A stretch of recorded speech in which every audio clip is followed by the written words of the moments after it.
దేవుని పరిశుద్ధ నామమునకు మహిమ కలుగునుగాక.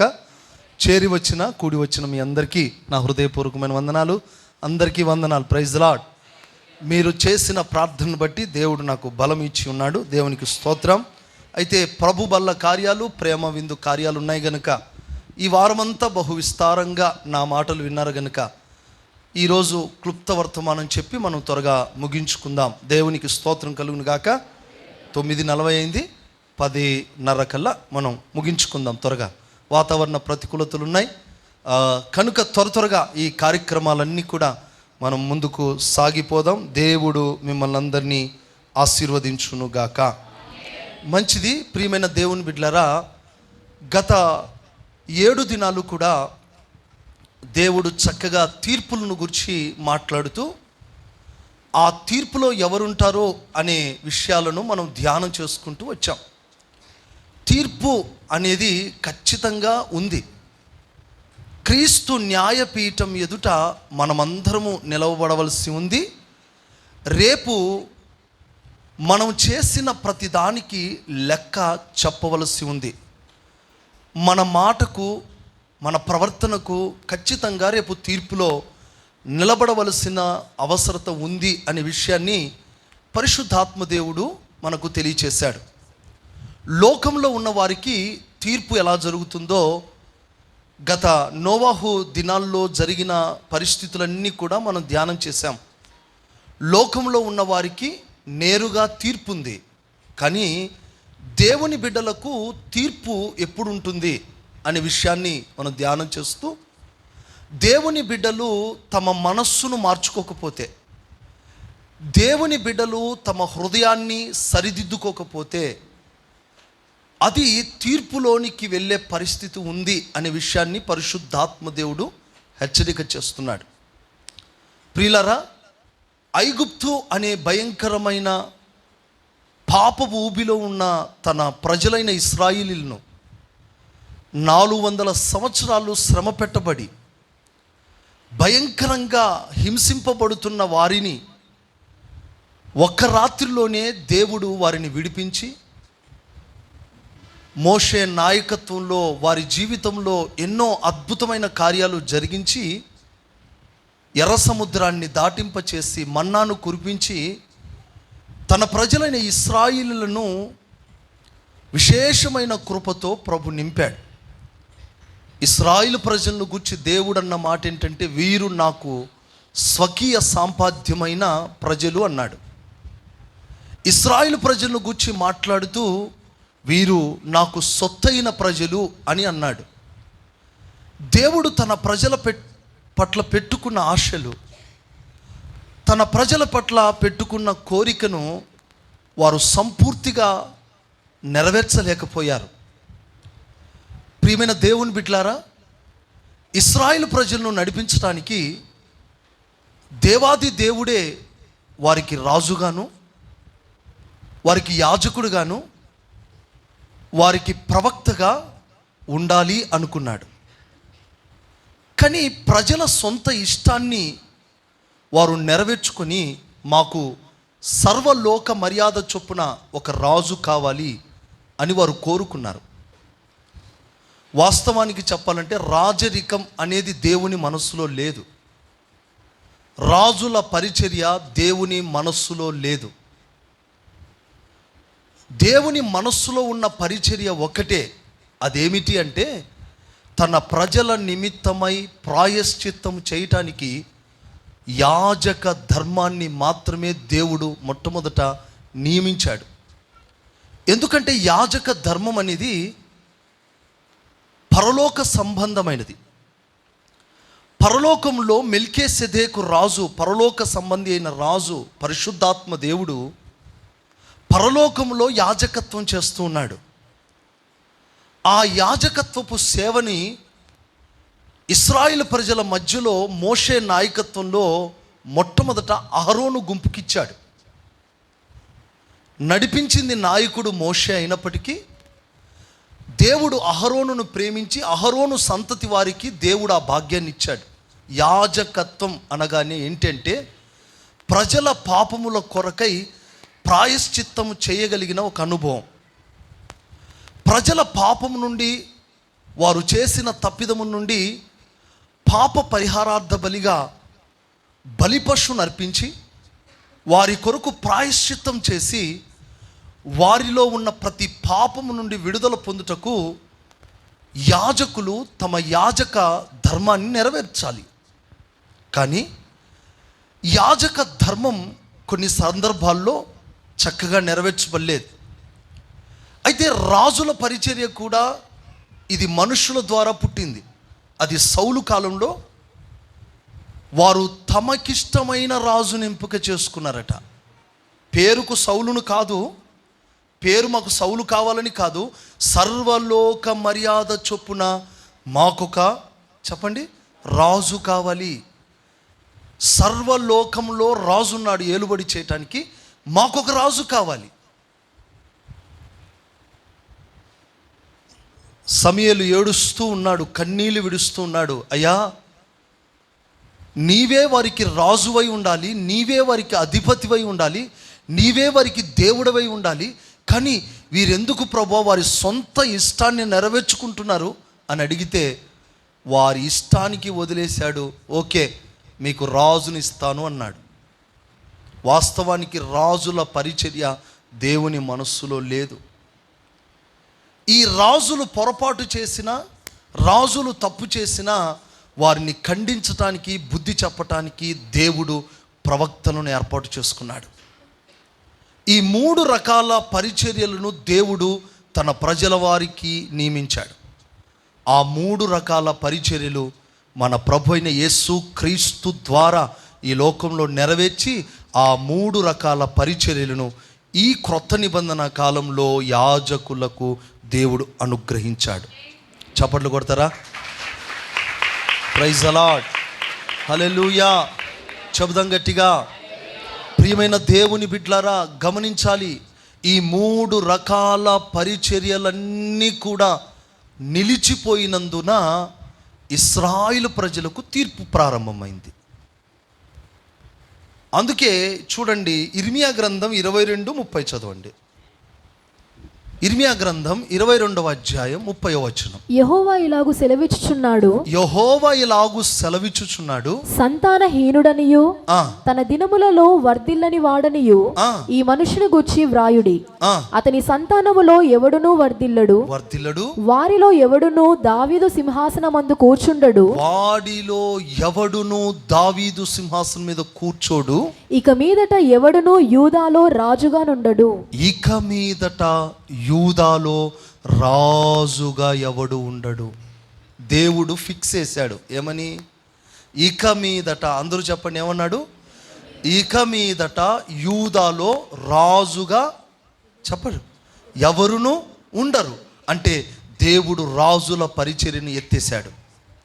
సొలొమోను కాలం నుండి యొకన్యా కాలం వరకు, కొన్యా కాలం వరకు 19 మంది రాజులు ఇశ్రాయేలు ప్రజలకు, యూదా ప్రజలకు ఏలుబడి చేశారు. ఈ 19 మంది రాజుల యొక్క స్థితి ఏంటంటే, బాగా వినండి, దినవృత్తాంతాలు 2వ గ్రంథం 36:12 చదవండి. మరొకరేమో 52:10 ఇర్మియా. అతడు తన దేవుడైన యెహోవా దృష్టికి చెడు నడత నడుచుచు ఆయన నియమించిన ప్రవక్త అయిన ఇర్మియా మాట వినకయు, ఆయన నియమించిన ప్రవక్త అయిన ఇర్మియా మాట వినకయు, తన్ను తాను తగ్గించుకొనకయు ఉండెను. చాలు. ఇంకొకటి ఇర్మియా గ్రంథం 52:10.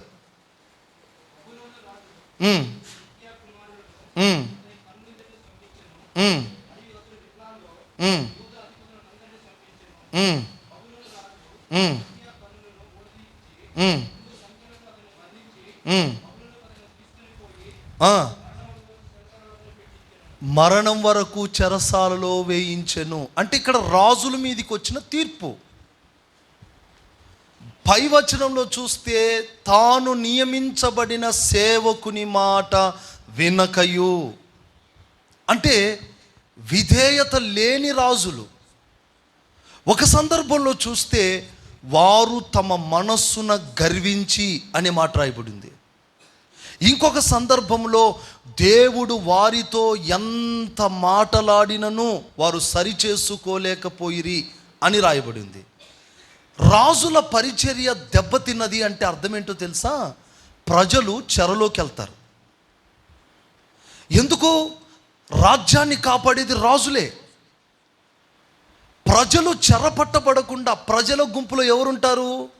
యాజకులు కూడా ఉన్నారు. అంటే రాజుల పరిచర్య ఆగిపోయింది అంటే అర్థం ఏంటో తెలుసా? రాజులు గర్వించారు అంటే అర్థం ఏంటో తెలుసా? రాజులు దేవుని కృపకు దూరమయ్యారు అంటే అర్థం ఏంటంటే యాజకత్వానికి కాపుదల ఉండదు. అంటే దేవునికి మనిషికి మధ్యలో ప్రాయశ్చిత్తం చేసే అనుభవం పోతుంది. అంటే యాజకులు కూడా చెరలోనికి వెళ్ళిపోతారు. యాజక ధర్మం కూడా చెరపట్టబడుతుంది. ఇప్పుడు రాజు ప్రజలు చెరలోకి వెళ్తే యాజక ధర్మం కూడా చెరలోనికి వెళ్ళినట్లే. ఇప్పుడు ఆ చెరలోనికి వెళ్ళటానికి ప్రధానమైన కారణం ఏమిటి అంటే ఈ రాజులందరూ, ఈ 19 మంది రాజుల్లో కొంతమంది వారు తమ హృదయములో గర్వించి,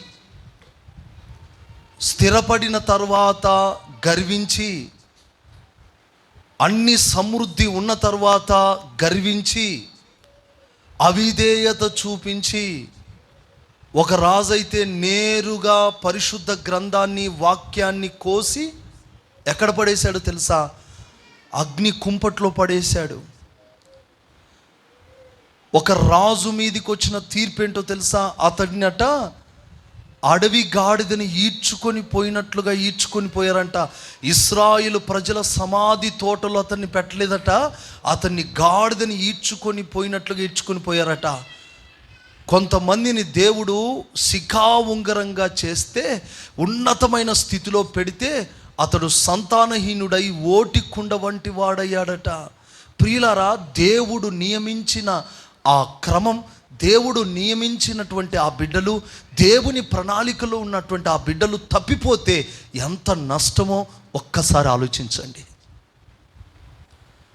మనము కూడా దేవుని సంకల్పంలో పిలువబడిన రాజులైన యాజక సమూహం. దేవుడు మనల్ని క్రొత్త నిబంధన కాలంలో రాజులైన యాజక సమూహంగా పిలిచాడు. ఈ పిలిచిన పిలుపుకు తగినట్లుగా మనం ఉండగలిగామా?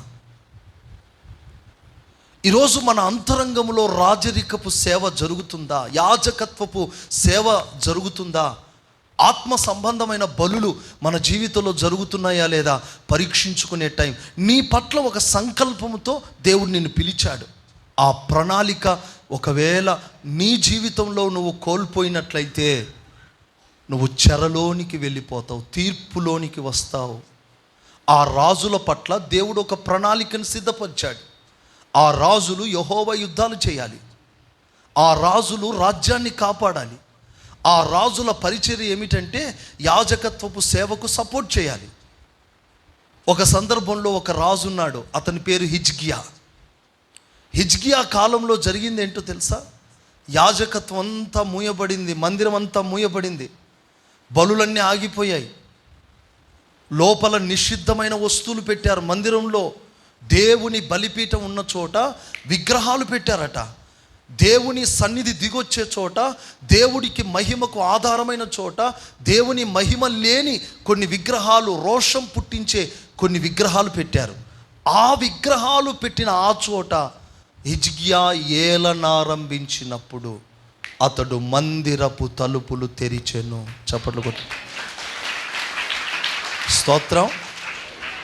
నాకు తెలిసి హిజ్కియా కాలంలోనే ఇంత గొప్ప ఉద్యమం అంటే, ఒక రాజు తన ఏలుబడిలో ఆగిపోయిన యాజక ధర్మాన్ని కాపాడి నిలబెట్టాడు, యాజకులందరినీ సమకూర్చాడు, మందిరాన్ని ప్రతిష్ఠించాడు, మరలా ఒక నూతన ఉజ్జీవం వచ్చునట్లుగా తను ప్రయాసపడ్డాడు.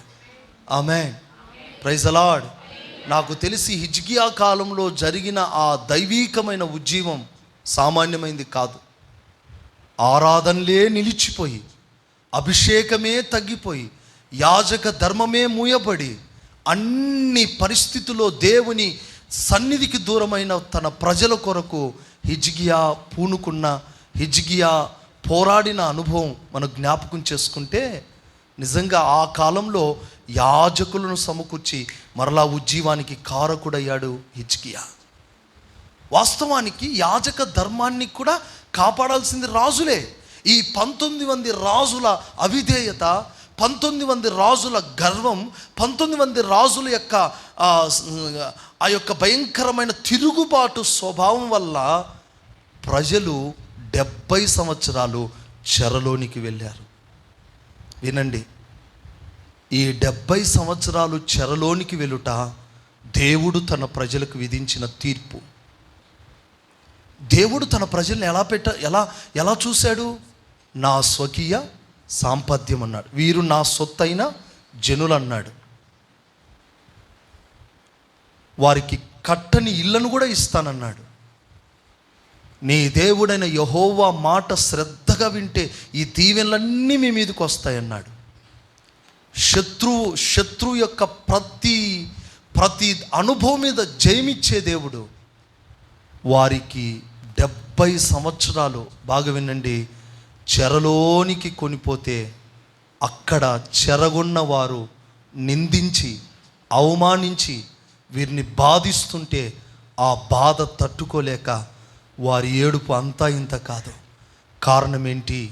చెరలోనికి వెళ్ళిపోవటానికి, తీర్పు రావటానికి కారణం ఏమిటి అంటే, ప్రణాళికలో ఉన్నవాడు తప్పు చేస్తే, దేవుని సంకల్పంలో ఉన్నవాళ్ళు పొరబడితే, దేవుని ప్రణాళికలో ఉన్న బిడ్డలు దేవునికి దూరం అయితే జరిగే నష్టం ఏంటి అంటే వారు తీర్పులోనికి వెళ్తారు.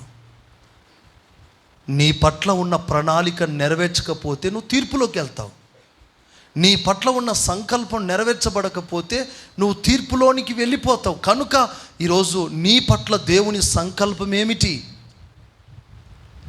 నీ పట్ల దేవుడు ఏం ఆశిస్తున్నాడు? నువ్వు దేవుని మహిమ కొరకు ఎలా బ్రతకాలి? దేవుని రాజ్యము కొరకు నువ్వు చేయాల్సిన పని ఏమిటి?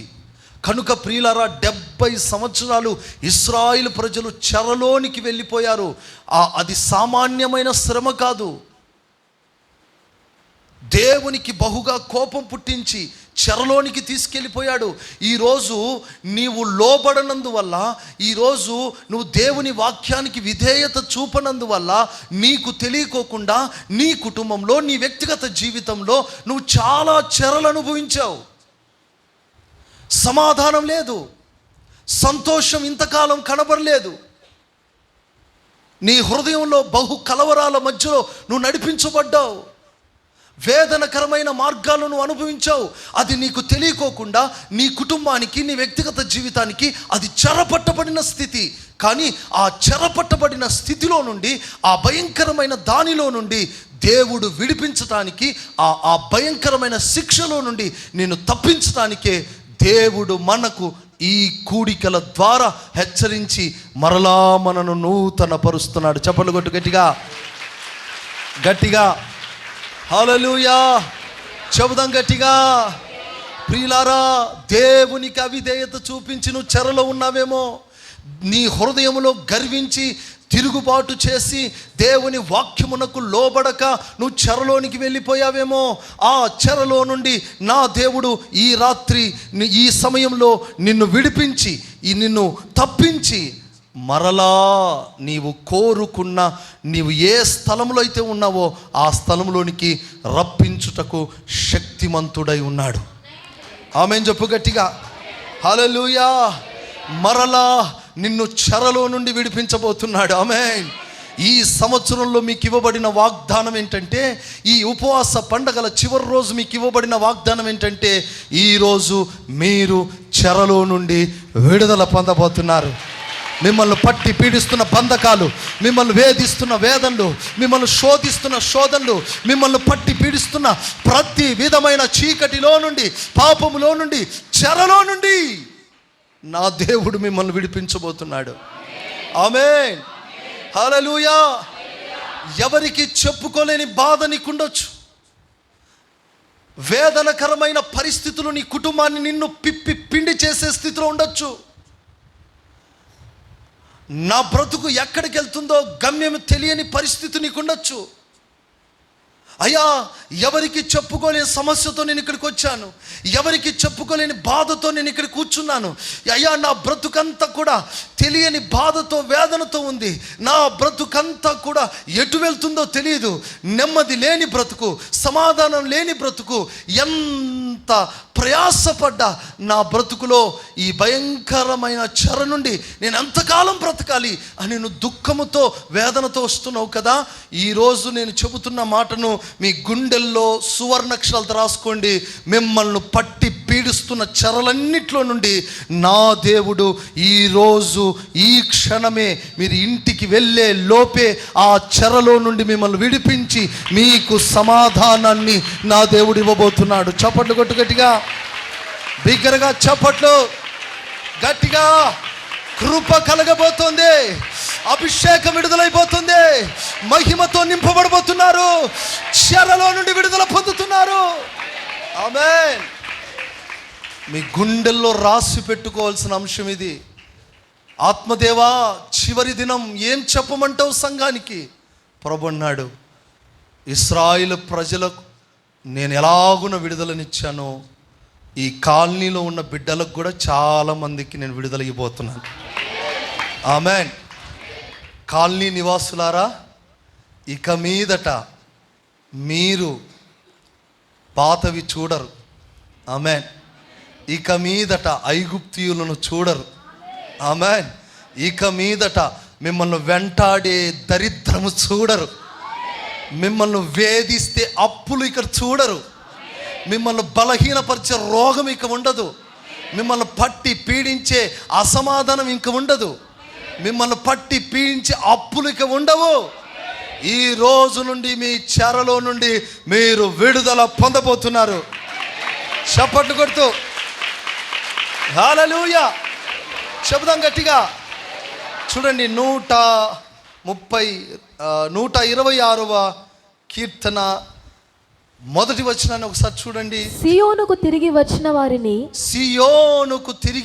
వారిని యెహోవా చెరలో నుండి రప్పించినప్పుడు మనము కలగనిన వారి వలె ఉంటిమి. స్తోత్రం కలుగును గాక.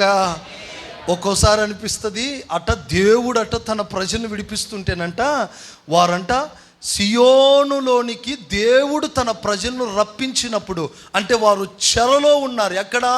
బబులోనులో ఉన్నారు. ఆ బబులోను అనే చెరలో నుండి దేవుడట రాత్రికి రాత్రే దేవుడు సియోనుకు రప్పించినప్పుడు వాళ్ళు అనుకున్నారట, ఇది కలనా? చెప్పండి, నిజమా? స్తోత్రం కలుగును గాక. హల్లెలూయా, హల్లెలూయా. ఏమనుకున్నారట? ఇది కళ నిజమా అనుకున్నారట. దేవునికి స్తోత్రం. హల్లెలూయా, హల్లెలూయా, హల్లెలూయా. కొన్నిసార్లు మన జీవితంలో కొన్ని ఏవి ఇక జరగదు, నా బ్రతుకు ఇంతే అనుకున్న ఆ పరిస్థితిలో దేవుడు ఆశ్చర్యకరమైన కార్యం చేసి అది చూసినప్పుడు ఇది కళ, చెప్పండి, నిజమా అన్నట్లుగా దేవుడు చేయబోతున్నాడు. ఆమేన్ చెప్పు గట్టిగా. హల్లెలూయా. శబ్దం సంతోషంగా. నీ జీవితంలో ఇది కళ నిజమా? వాళ్ళు అనుకున్నారట, కలగన్నట్లుగా ఉన్నారట. వాళ్ళు నమ్మలేకపోతున్నారు. దేవుడు రాత్రికి రాత్రే వారిని విడిపించి, పిల్లలేమో రాత్రంతా బబులోనులో ఆడుకున్నారు. మరుసటి రోజు ఉదయంకి వచ్చేసరికి పిల్లలు సియోన్లో ఉన్నారు. ఆమేన్, హల్లెలూయా. చిన్న చిన్న పిల్లలు ఎక్కడున్నారు? బబులోనులో ఆడుకున్నారు. రాత్రికి రాత్రి పొద్దున్నేసరికి మమ్మీ మనం ఎక్కడున్నామంటే, బబులోనులో ఉన్న ఆటలు వేరు, సియోన్లోకి వచ్చిన ఆటలు వేరు. బబులోనులో ఫ్రెండ్స్ వేరు, సియోన్లో ఫ్రెండ్స్ వేరు. బబులోనులో సహవాసం వేరు, సియోన్లో సహవాసం వేరు. రాత్రికి రాత్రి విడుదల పొందిన తర్వాత వాళ్ళు అనుకున్నారట, ఇదేంటి ఇక్కడికి వచ్చామని. రాత్రికి రాత్రే నా దేవుడు సియోనుకు తన ప్రజలను రప్పించినప్పుడు ఇది కళ, చెప్పండి చెప్పండి, నిజమా అన్నట్లుగా ఉంటుంది. సపోజ్గా ఇప్పుడు నేను జీవమణి గారికి ఒక 20 లక్షలు ఇచ్చాను అనుకోండి, ఎగ్జాంపుల్. ఆమె అనుకుంటుంది, ఒకసారి గిల్లుకుంటుంది లోపల, స్తోత్రం ఇట్లా అనుకుంటుంది, లేదా పక్కన నన్ను గిల్లమంటుంది. ఆమె అమ్మ నన్ను గిల్లు చూడండి, అది కళ. ఆమెన్. దేవుడు చేసే కార్యం ఏది కూడా మన జీవితంలో ఎలాగుంటుందంటే ఇది కళనేమో అన్నట్లు ఉంటుంది. కాదు, అది వాస్తవం. చప్పట్లు కొట్టండి గట్టిగా గట్టిగా. ఒక మంచి వాగ్దానం మీకు ఈరోజు. అదేంటో తెలుసా? యెహోవా తన జనులను చెరలో నుండి విడిపించినప్పుడు అది మీకు ఎలాగుంటుందంట? ఇది కళ అన్నట్లుగా ఉంటుంది. ఒకసారి ఇది కళ నిజమా అంటే అది కళ కాదు. కళ అన్నట్లుంటుంది కానీ కళ కాదు, అది రియల్గా ఉంటుంది. ఇంతకాలం కళలు కానీ పడుకున్నావు కదా, ఇంతకాలం ఆశ తీరుతుందో లేదో అనుకున్నావు కదా, ఇంతకాలం నా జీవితంలో పొందుకుంటానో లేదో అనుకున్నావు కదా, ఇంతకాలం నేను అనుభవిస్తానో లేదో ప్రభు అనుకున్నావు కదా, ఇంతకాలం నేను చూస్తానో లేదో అనుకున్నావు కదా. కానీ దేవుడు అద్భుత రీతిలో అది కళ కాదు, నిజమే అన్నట్లుగా చేస్తాడు. ఆమేన్. నాకు తెలిసి 13 సంవత్సరాలు యాకోబు యోసేపు కొరకు ఏడ్చాడు కదా. ఏడ్చినప్పుడు ఐగుప్తు దేశం నుండి బండ్లు ముందెళ్ళాయి. వెళ్ళినప్పుడు ఏం నమ్మలేదు యాకోబు. అసలు నిజంగా ఉన్నాడా యోసేపు? ఉన్నాడా యోసేపు? అసలు ఉన్నాడంటావా? ఏడుస్తూ ఉన్నాడు, 13 ఏళ్ళు ఏడుస్తున్నాడు. మామూలు విషయం కాదు. తన కుమారుడైన యోసేపు నిమిత్తం 13 సంవత్సరాలు ఏడ్చి ఏడ్చి ఏడ్చి చిన్నప్పుడు 17 ఏళ్ళ వయసులో చూశాడు. ఇప్పుడేమో సింహాసనం మీద ఉన్నాడు. తన ముఖరూపం ఏమండి, తన ముఖరూపం, తన హైట్ అంతా మారి ఉంటుందా లేదా? చెప్పరే, మారి ఉంటుందా లేదా? 17 ఏళ్ళ వయసులో చూశాడు, 30 ఏళ్ళకు సింహాసనం ఎక్కాడు. వెంటనే యాకోబు కనబడగానే, స్తోత్రం కలుగును గాక, యోసేపును చూడగానే నిజంగా ఎట్లా అనుకుంటాడు? ఎవరే నిజంగా ఈయన యోసేపే? ఇట్లా ఇప్పుడు యాకోబు ఇక్కడ నుంచి వస్తున్నాడు, ఈయన యోసేపు గారు. ఇటు తిరుగునానా, నువ్వు యోసేపు. స్తోత్రం, హల్లెలూయా. యోసేపు చాలా అందంగా ఉన్నాడు, ఈయన కూడా అందంగా ఉన్నాడు. ఈ యాకోబు ఏం చేస్తున్నాడు పాపం, కుంటుకుంటూ వచ్చి ఇటు చూసి ఏడ్చుకుంటూ నా కుమారుడేనా అని ఎంత యాంగ్జైటీగా ఫీల్ అయి ఉంటాడు. అసలు నిజంగా కళ నిజమా అన్నట్లుగా అనుకోడా? మాట్లాడరే, చెప్పరే. హల్లెలూయా. నేను చెప్పానండి, యోసేపును ఎప్పుడు చూశాడు? 17 ఏళ్ళ వయసులో చూశాడు. మరలా ఎప్పుడు చూశాడు? 30 ఏళ్ళ తర్వాత చూశాడు. నాకు తెలిసి 32, 33 అవ్వచ్చు. ఎందుకంటే సింహాసనం ఎక్కిన తర్వాత కరువు ఎప్పుడు వచ్చింది? 7 ఏళ్ళకు వచ్చింది. క్షమించాలి, సమృద్ధి ఎప్పుడు వచ్చింది? 7 ఏళ్ళు. అంటే ఆ టైంలో ఒక 35 వేసుకుందాం. ఈ 17 ఏళ్ళ నుంచి 35 వరకు లెక్కేస్తే 20 ఏళ్ళు గ్యాప్ వచ్చింది. 20 ఏళ్లకు యోసేపును చూస్తే అనుకుంటాడు యాకోబు, ఇది కళ. ఎందుకంటే మనసులో ఏముంది? ఆల్రెడీ యోసేపు చీల్చబడ్డాడు. ఓకే, ఇప్పుడు యాకోబు మనస్సులో ఏమో చీల్చబడ్డాడని ఉంది. కానీ వెంటనే బ్రతికి ఉన్నాడు యోసేపు అనగానే అన్నలందరినీ పిలిచి ఖచ్చితంగా ఒక్కొక్కరిని ఉరేయాల్సింది ఆ టైంలో, నిజంగా చెప్పాలంటే. ఎందుకంటే 13 ఏళ్ళు ఏడుస్తుంటే, నానా యోసేపును మేమేం లేదు వారికి అమ్మేసామని చెప్పింటే అయిపోను. కానీ 13 ఏళ్ళు ఏడుస్తున్న అట్లాగే చూడగానే ఇది కళా నిజమా అనుకొని ఉండొచ్చు. ఆమె పట్టుకొని తాకి ఉండొచ్చు. నేను అంటాను, కూర్చున్నానా, నేను అంటాను, ఎప్పుడో దర్శనంలో యేసయ్యను చూసాం. ఆమెన్. వాక్యంలోండి యేసయ్యను చూసాం. ఆమెన్. యేసు అంటే ఇట్లుంటాడని వర్ణించుకున్నాం. ధవలవర్ణుడు, రత్నవర్ణుడు, 10,000లో అతి సుందరుడు అని మనం పరమగీతాల్లో చక్కగా ధ్యానిస్తూ మనం అనుకున్నాం. రేపు యేసయ్యను చూడగానే ఇది కళా నిజమా అన్నట్లుగా రేపు యేసయ్యను చూడబోతున్నాం. గట్టిగా, రేపు యేసును చూడబోతున్నాం. ఇది కళా నిజమా అన్నట్లుగా నా దేవుడు తన ముఖ కాంతిని నీకు ప్రత్యక్షపరుస్తాడు. శబ్దం గట్టిగా, హల్లెలూయా, హల్లెలూయా, హల్లెలూయా. అప్పుడు మనం అందరం ఆయనను తాకుతాం. స్తోత్రం కలుగును గాక.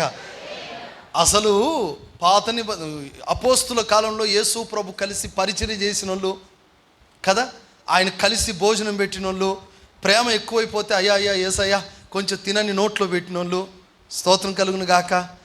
వాళ్ళందరికీ లేని భాగ్యం ఏంటంటే వాళ్ళకున్న రక్త మాంసాల్లో ఉన్నప్పుడు భాగ్యం ఉన్నా మనం ఆయన విశ్వసించాం గనక రేపు స్తోత్రం కలుగును గాక ఆయనను తాకుతాం. చెప్పండి కొట్టండి, స్తోత్రం కలుగును గాక. హల్లెలూయా. ఓ రోజు నేను ఒక వాక్యంలో విన్నానండి. ఆ వాక్యంలో త్వరగానే ముగిస్తాను, టైం అవుతుంది. వాక్యంలో ఓ రోజు యేసన్న గారు వాక్యం చెప్తా ఉన్నాడు. నాకు చాలా మంచిగా అనిపించింది ఆ మాట. అప్పుడు యేసన్న గారట పరలోకం పోతాడట. అంటే ఆయన చెబుతున్నాడు అట్లా. యేసన్న గారు పరలోకం పోయి ప్రభు అంటాడట, అరే నువ్వు చాలా కష్టపడి సేవ చేసావు కదా, ప్రయాసపడి సేవ చేసావు కదా, ఇదిగో నా పక్కన కూర్చో అంటాడట. నా పక్కన కూర్చొని సేద తీరు అంటాడట. అప్పుడు యేసన్న గారు అంటారంట, అయ్యా నేను నీ పక్కన కూర్చోను అంటాడట. అప్పుడు యేసు ప్రభు ఆశ్చర్యపడి, ఒరే పిచ్చోడా, నువ్వు గొప్ప సేవ చేసి నా దగ్గరకు వచ్చావురా, నా పక్కన కూర్చో సేద తీరుతావు కదా అని అంటే, లేదు ప్రభు అంటే, ఏమైంది నీకు, ఎందుకు కూర్చొని అంటున్నావు అంటే, అయ్యా నీ పక్కన కాదు నాయనా, నీ ఒళ్ళో కూర్చుంటా అన్నాడట. చప్పట్లు కొట్టు గట్టిగా గట్టిగా. హల్లెలూయా, ఆమేన్. ఆయన వర్ణించే విధానము నాకు చాలా ఆశ్చర్యం అనిపించింది. మనం అంట రేపు యేసయ్య పక్కన కాదు కూర్చోవలసింది, రేపు ఆయన ఒళ్ళో కూర్చుంటాం. అది చప్పట్లు కొట్టు గట్టిగా. ఆయన కౌగిల్లోకి వెళ్ళిపోతాం. ఆమేన్ చెప్పు గట్టిగా. ఆయన కౌగిల్లో సేద తీరుతాం. ఆమేన్ చెప్పు గట్టిగా. ఇది మన శుభప్రదమైన నిరీక్షణ. ఆమేన్. ఆయన పక్కన కూర్చోవడం కదా, ఆయన ఒళ్ళో కూర్చుంటామంట. ఆయన కౌగిల్లోకి వెళ్ళిపోతామంట. ఆయన గుండెల మీద ఆనుకుంటామంట. ఆయనను హత్తుకుంటామంట. ఆమేన్. ఇది కళ నిజమా అన్న, రేపు ప్రభును చూస్తే కూడా ఇది కళ చెప్పండి నిజమా అన్నట్లు చూస్తాం. కాదు, కళ కాదు, రేపు ఖచ్చితంగా ప్రభును చూస్తాం. ఇది నా శుభప్రదమైన నిరీక్షణ.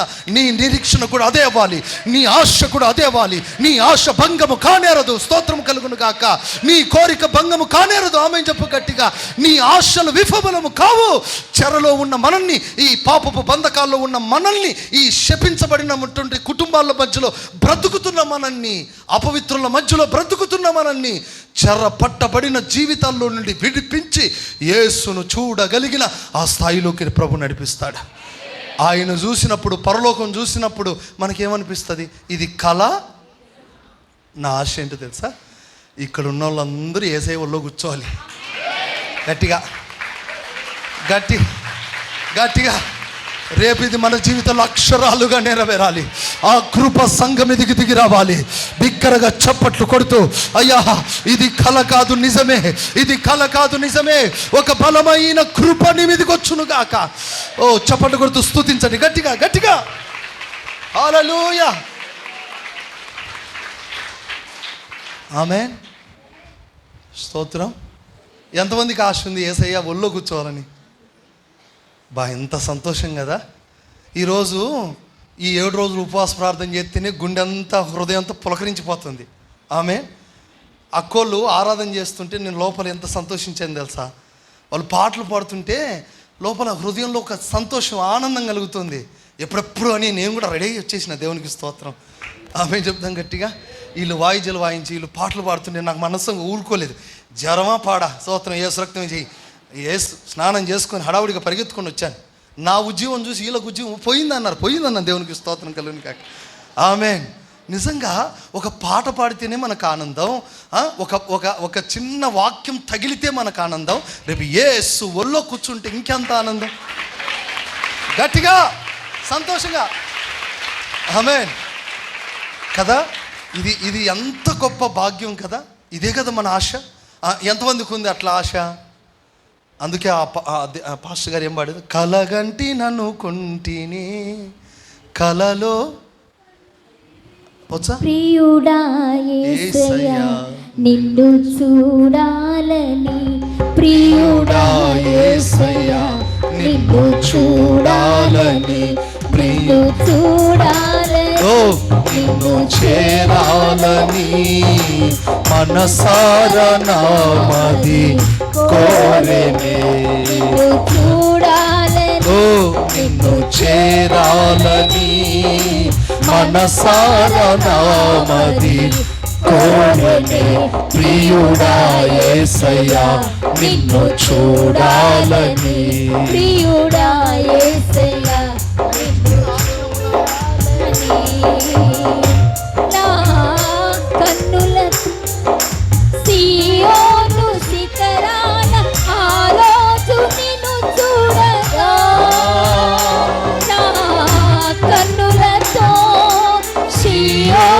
శిఖరాన ఆ రోజు నిన్ను చూడగా తెలియదులే అవి కన్నీరు ఆనంద బాష్పాలు తెలియదులే అవి కన్నీరు ఆనంద బాష్పాలు నీ కౌగిలిలో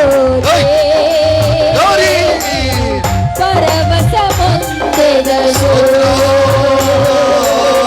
నీ కౌగిలిలోనే నేను పరవశమొందెదను ప్రియుడా యేసయ్యా నిన్ను చూడాలని అందరూ సంతోషంగా కొట్టండి. యేసయ్యా నిన్ను చూడాలని నిన్ను చూడాలని నిన్ను చేరాలని మనసారా నామది చేరాలని మనసారా నామది చేరలే మనసారా నామది కోరలే.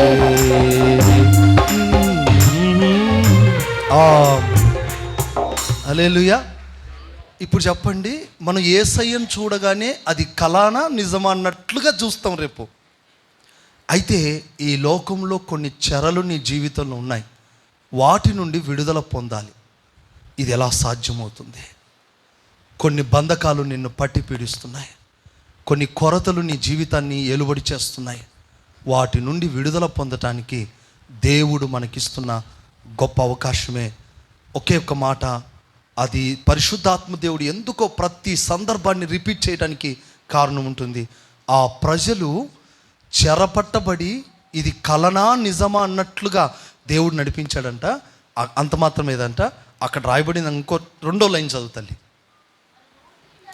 వారి నోటి నిండా ఏముందంట?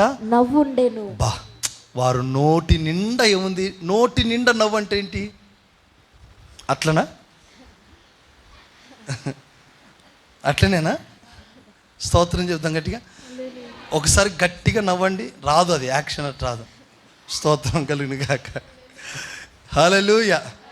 మామూలుగా అంటాం, అట్లా కాదు. నవ్వు అంటే ఏంటి? నోటి నిండా నవ్వు అంటే అది ఉట్టిగా రాదండి. మన హృదయంలో ఉన్న ఆనందాన్ని బట్టి నవ్వు వచ్చేస్తుంది. ఆమెన్. మన హృదయంలో జయాన్ని బట్టి మనకు నవ్వు వచ్చేస్తుంది. ఆమెన్. మనకిచ్చిన జయం, మనకి ఏదైనా జయం పొందామనుకో, గట్టిగా సంతోషించి జయం పొందితే నవ్వు వచ్చేస్తుంది. ఆమెన్ చెప్పు గట్టిగా.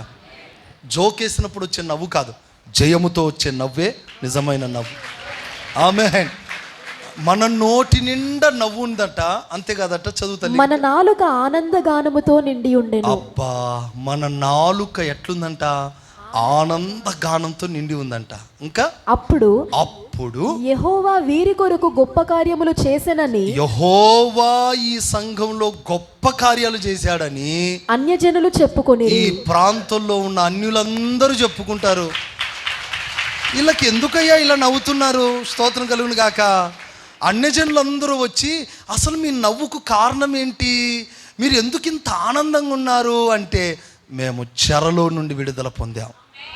నేను అంటాను, ఇక మీదట కాలనీలో ఉన్న విశ్వాసులు ఎవరైనా ఏ చెరకు బందీలుగా ఉండకూడదు. మన నోటి నిండా ఆత్మీయ ఆనందం బయటికి రావాలి. అన్య జనులు చూసి మన ఆనందాన్ని గూర్చి చెప్పుకునేటట్లుగా కావాలి. మన స్వేచ్ఛను గూర్చి వాళ్ళు సంతోషంగా చెప్పుకోగలగాలి. ఆమెన్ చెప్పు గట్టిగా. మన విడుదలను గూర్చి వాళ్ళు చెప్పుకోగలగాలి. మన ఆనందాన్ని చూసి వాళ్ళు చెప్పుకోగలగాలి. యెహోవా మీ పక్షమున గొప్ప కార్యాలు చేశాడు, మీ ఆనందానికి కారణం మీ దేవుడే అని వాళ్ళు చెప్పుకునేటట్లుగా దేవుడు చేస్తాడు మనల్ని. ఆమేన్. వారి నోటి నిండా బాబా. ఆ మాట చదివినప్పుడు నాకు ఎంత ఆనందం అనిపిస్తుందంటే, నాలుకట ఉట్టిగా ఆనందగానం చేస్తుందట. ఈ నాలుక ఒకప్పుడు ఎలా ఉండింది, ఇప్పుడు ఏం చేస్తుంది? నాలుక ఆనందగానం, సంతోషంతో, కృతజ్ఞతతో ఘనపరుస్తుంది ప్రభుని. ఈరోజు ఈ చెరలో నుండి నువ్వు విడుదల పొందాలి. ఈ బంధకాల నుంచి నువ్వు విడుదల పొందాలి. ఇంతకాలం నీకు ఇచ్చిన తీర్పులన్నీ అయిపోయాయి అనుకో, స్తోత్రం కలుగును గాక. నీకు ఇంతకాలం విధించిన శిక్ష అయిపోయింది. ఆమేన్. నమ్మిన వాళ్ళు దేవునికి స్తోత్రం చెప్పాలి. నీ కుటుంబానికి ఉన్న శిక్షలన్నీ అయిపోయాయి. నిన్ను పట్టి పీడిస్తున్న బంధకాలకు తెగింపు వచ్చేసింది, ముగింపు వచ్చేసింది. హల్లెలూయా. ఇది ఒక వాగ్దానంగా తీసుకుంటారని నేను కోరుకుంటున్నాను. మీరు వచ్చే వారం సాక్షులుగా ఉంటారని నేను కోరుకుంటున్నాను. ఆమేన్. మా జీవితంలో ఈ వాగ్దానం నెరవేర్చబడింది. అన్నా, మీరు చెప్పిన మాట మా జీవితంలో నెరవేరిందన్నా, మీరు చెప్పిన మాట మా జీవితంలో నెరవేరిందన్నా. మేము ఆనందగానం చేసే స్థితిలోకి వచ్చామన్నా. మేము ఈ స్థితిలో లేమన్నా, మేము ఆనందగానం చేస్తున్నామన్నా. మాకంటూ ఒక స్థితిని దేవుడు ఇచ్చాడన్నా అని చెప్పుకునేటట్లుగా నా దేవుడు చేయబోతున్నాడు. ఆమేన్. ఇది వాగ్దానం. ఇక మిమ్మల్ని బాధించేవారు, బాధించే పాపం, బాధించే రోగం, బాధించే దరిద్రం, మిమ్మల్ని పట్టి పీడించిన వ్యసనాలు ఇక ఉండకుండా నీ నోట ఆనందగానం వినబడాలంటే 126:5 కన్నీళ్లు విడుచుచు విత్తువారు సంతోషగానముతో పంట కోసెదరు. సంతోషగానములతో పంట కోస్తారు. పిడికెడు విత్తనములు చేత పట్టుకొని ఏడ్చుచూ పోవు విత్తువాడు సంతోషగానము చేయుచు పనలు మోసుకొని వస్తారట. చప్పట్లు కొట్టండి. ఆమేన్. ఇక్కడ సబ్జెక్ట్ సెంటెన్స్ ఏంటో తెలుసా? ఇక్కడ వినండి. ఇక్కడ ఇశ్రాయేలు ప్రజలు ఆ చెరలో నుండి విడుదల పొందాలంటే వాళ్ళు చేయాల్సిన పని ఏంటంటే, వారు కన్నీళ్లతో విత్తారట.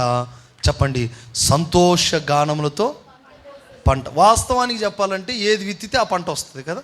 కానీ ఇక్కడ విచిత్రం ఏంటంటే, మనం కన్నీళ్లతో విత్తితే కన్నీళ్ళే రావాలి కదా. ఇప్పుడు మామిడి పండును విత్తితే ఏమొస్తుంది? జామ పండును, సపోటా, ఇక జాలే, ఇక మాకు ఏదో తెలీదా ఏందన్నట్టున్నారు. స్తోత్రం. ఇప్పుడు చెప్పండి, కన్నీళ్లతో విత్తితే, వాస్తవానికి కన్నీళ్లతో విత్తితే ఏం రావాలి? మళ్ళీ కన్నీళ్ళే రావాలి. కానీ వెరైటీ ఏంటంటే, కన్నీళ్లతో విత్తితే సంతోషగానములతో పంట. పిడికెలు చేత పట్టుకొని విత్తితే పనలు అంటే తెలుసా? మీకు పనలు అంటే తెలుసా? పెద్ద మోపులు పనలు. ఇప్పుడు పిడికెలు ఎంత ఉంటాయి? ఏమైనా ఉన్నాయా చెప్పండి విత్తనాలు? కొంచెం కందిపప్పు తీసుకురమ్మా. స్తోత్రం కలుగును కాక. వద్దులేండి. అయితే పిడికెడు అంటే ఎంత ఉంటాయి? ఇంత. పన అంటే ఎంత ఉంటుంది? పెద్ద మోపు. నా దేవుడట, నువ్వు కన్నీళ్లతో విత్తిన విత్తనానికి దేవుడు సంతోషం ఇస్తాడట. అంత మాత్రం కాదు, నీవు పనలతో మోసుకెళ్ళిపోతావు. ఈ మందిరంలో కన్నీళ్లతో విత్తిన ప్రతి వారి జీవితాలు రేపు పనలతో, ధాన్యముతో, ద్రాక్షారసముతో మీరు ఇంటికి వెళ్ళిపోతున్నారు. చప్పట్లు కొట్టు గట్టిగా. హల్లెలూయా. మీరు సంతోషగానం చేసుకుంటూ పాడుకుంటూ ఏంటి ఆ పనులు మోసుకెళ్తాను. ఎందుకమ్మా ఇంత పనులు అంటే, నేను విత్తింది కొంచెమే. హల్లెలూయా. ఎట్లా విత్తిందంట? కన్నీళ్ళతో విత్తిందంట. ఈరోజు నుంచి నేను అంటాను ఒక మంచి మాట. ఈరోజు పరిశుద్ధాత్మ దేవుడు బయలుపరుస్తున్న మాట ఏంటో తెలుసా? ఇక్కడ మన మందిరంలో, ఇక్కడ మన అందరి ఉపవాస ప్రార్థనలో మనం కన్నీళ్లతో విత్తాము గనుక రాబో దినములలో మనము మన పరిచర్య పనలు మోసుకెళ్ళే పరిచర్యగా మారబోతుంది. గట్టిగా సంతోషంగా హల్లెలూయా. అంటే కన్నీళ్ళ విత్తనము ఎంత ప్రయోజనకరమో.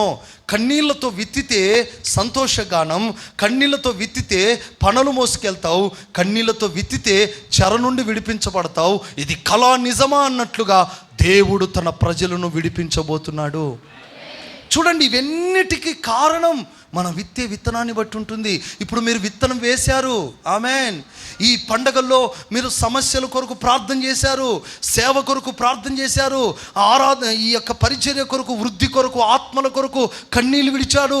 నా దేవుడు ఒక దినమున మనకు పంటనిస్తాడట. ఆ పంట ఏంటంటే ఒక్కొక్కడు ఒక పెద్ద పెద్ద పన మోసుకెళ్తారట. నేను ఒక పన, ఇదిగో దీవెనక్క ఒక పన, జ్యోతక్క ఒక పన, కేజీ ఒక పన. అంటే విత్తింది కొంచెమే, కానీ పనలు మోసుకెళ్ళే కృప ఇచ్చాడు. అంటే అప్పుడు ఈ పనలు మోసుకెళ్ళినప్పుడు అబ్బా ఎందుకు ఇంత పెద్ద పన? మరి విత్తింది కన్నీళ్ళతో కదా. స్తోత్రం కలుగును కాక. ఆమేన్. నువ్వు మామూలుగా విత్తలేదు. ఓ ప్రభు నాకు అవి కావాలి ఇవ్వాలన్నావా? ఇప్పుడు దేవుడు ఇచ్చిన తర్వాత అబ్బా బరువు అవుతుంది ప్రభు అంటావా? మళ్ళీ ఏడ్చావుగా. స్తోత్రం కలుగును కాక. ఇప్పుడు నాకు ఎక్కడ టెన్షన్ అంటే, నా విశ్వాసం టెన్షన్ ఏంటంటే, ఇప్పుడు నాకు 10 లక్షలు కావాలి. ఎప్పుడేమో ఆత్మలు కావాలని ఏడ్చా, స్తోత్రం కలుగును గాక. ఓ ప్రభా ఆత్మలు కావాలని ఏడుస్తున్నాం కదా. ఈ ఏడ్చిన ఏడుపుకు ఇప్పుడు పనులు ఎట్లా ఇచ్చాడో ఆత్మలు రప్పిస్తున్నాను అనుకో, ఇప్పుడు దీన్ని కూల్చి దాన్ని ఎక్స్టెన్షన్ చేయాలి. 10 లక్షలు కావాలి కదా, కావాలా వద్దా? దీన్ని అంత రూపు మార్చాలంటే ఒక 10 lakhs ఖచ్చితంగా కావాలి. ఇప్పుడు అది మారుస్తే ఈ రేకులన్నీ ఈ ఎగుడు దిగుడు అన్నీ తీసేసి ఒక్క యాంగిల్లో ప్రతి అక్కడి నుంచి ఇక్కడ వరకు, ఆ బార్ నుంచి ఈ బార్ వరకు, వెనక వరకు చక్కగా దీన్ని అంతా మార్చేయాలి. మొత్తం ఈ రేకులు, పాత రేకులు తీసేయాలి, ఒకే సైజులో వేసుకుంటూ రావాలి వెనక నుంచి. స్తోత్రం కలుగును గాక. ఖచ్చితంగా 10 lakhs పైగానే అవుతుంది కదా.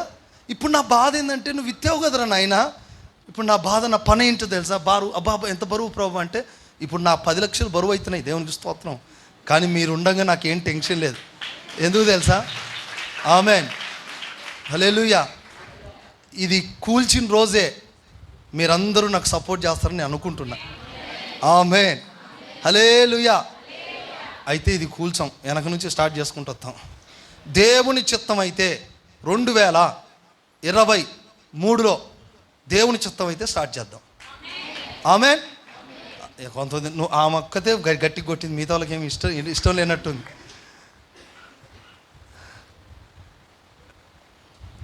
ఎప్పుడెప్పుడు మందిరాలు కట్టాలని ఉండాలండి. నేను ఎక్కడ పరిచర్య చేస్తున్నా నా గుండెలో ఉన్న మంట అది. ఆత్మలు పెరగాలి, వృద్ధి కావాలి, స్తోత్రం. పరిచర్య విస్తరించాలి, ఆత్మలు పెరగాలి.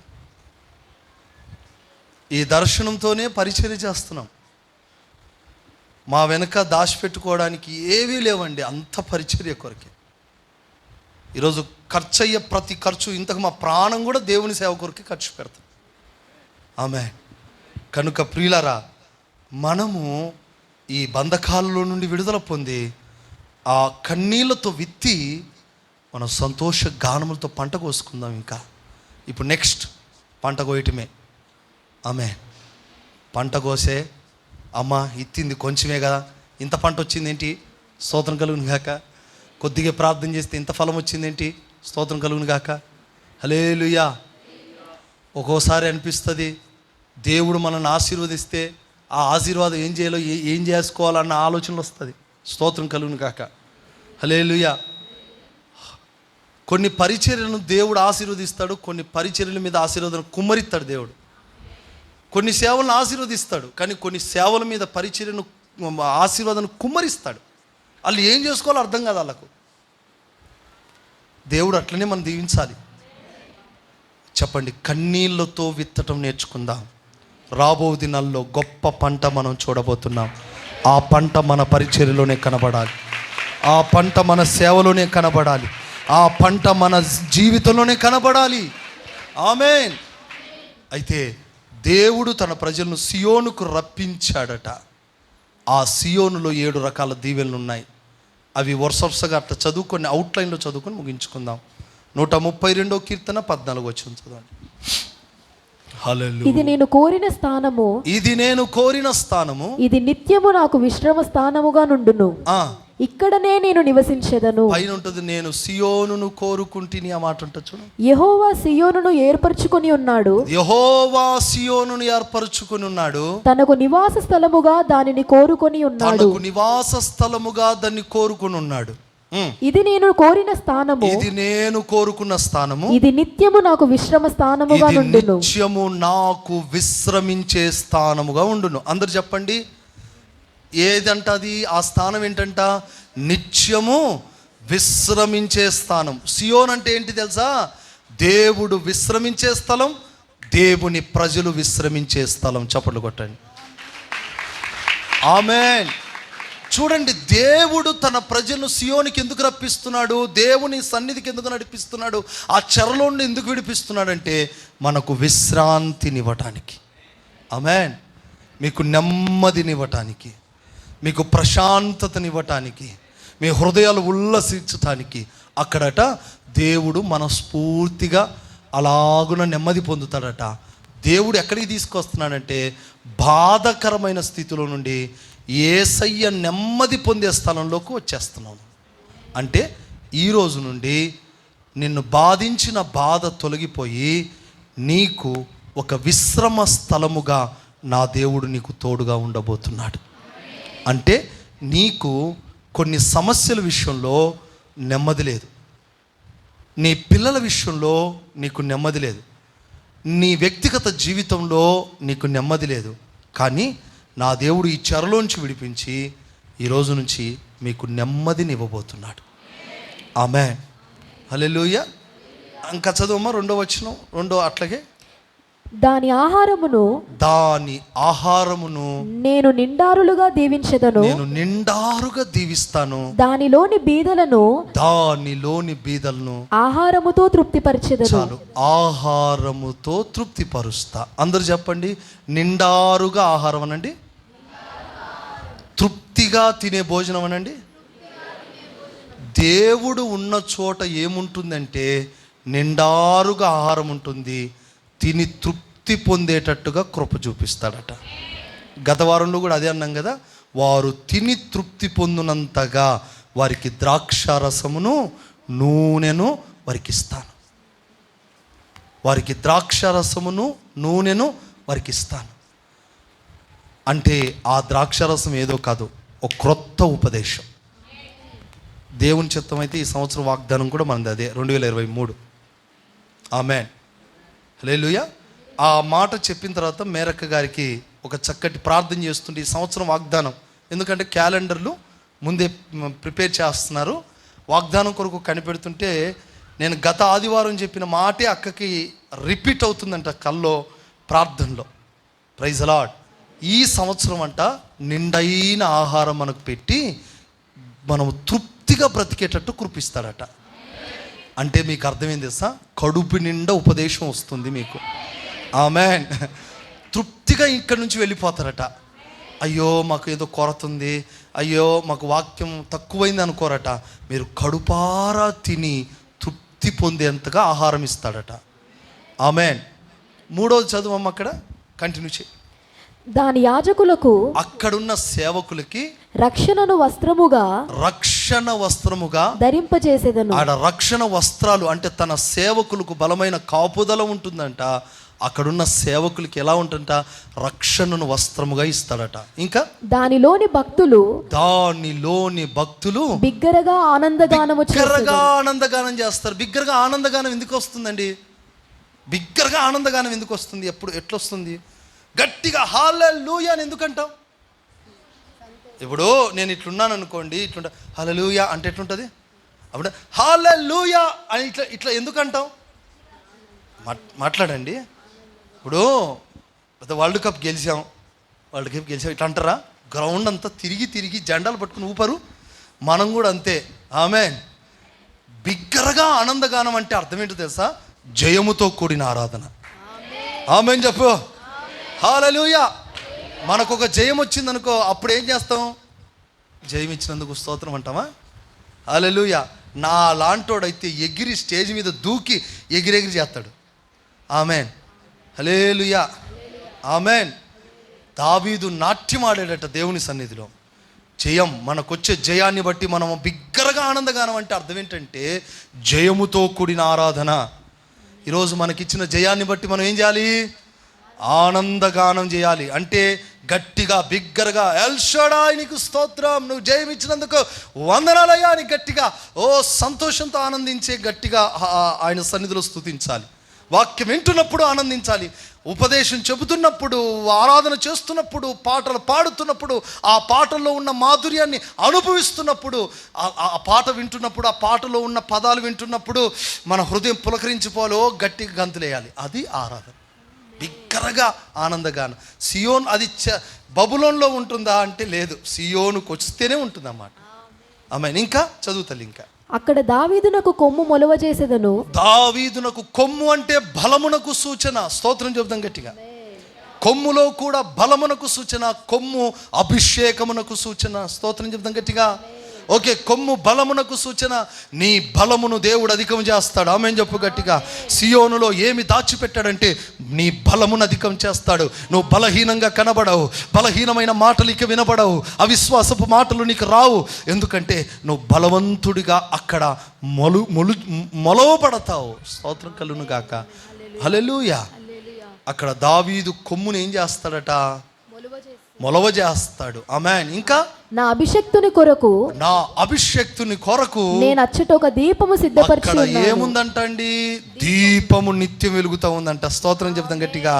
అంటే సియోన్లో ఏముందంట చెప్పండి? కొమ్ము మొలవ చేయబడుతుంది. ఫస్ట్ చెప్పండి, సియోనులో ఏముంది? అక్కడ విశ్రాంతి స్థలం ఉంది. రెండవదిగా ఏం జరుగుతుంది? అక్కడ నిండైన ఆహారం ఉంది.